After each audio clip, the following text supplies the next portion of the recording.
ஒவ்வொரு மாநிலத்திலும் முதலில் அந்த மாநில மொழி வாழ்த்து ஒழிக்க வேண்டும் என பாடலாசிரியர் வைரமுத்து வலியுறுத்தியுள்ளார்.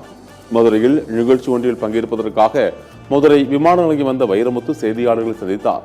அப்போது பேசிய அவர், தமிழ்நாட்டிற்கு நடக்கும் எந்த விழாவிலும் தமிழ்தாய் வாழ்த்துதான் முதலில் பாடப்பட வேண்டும். இது தமிழர்களின் வேண்டுகோள் மட்டுமல்ல, குறிக்கோள், பெருமை என்று தெரிவித்தார்.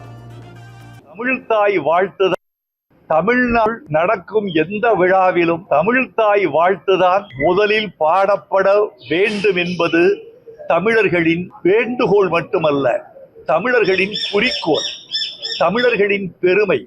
நான் தமிழ் மொழி மட்டுமே தமிழ்தாய் வாழ்த்து முதலில் பாடப்பட வேண்டும் என்று கேட்கிற குறுகிய வட்டத்தை சார்ந்தவன் அல்ல.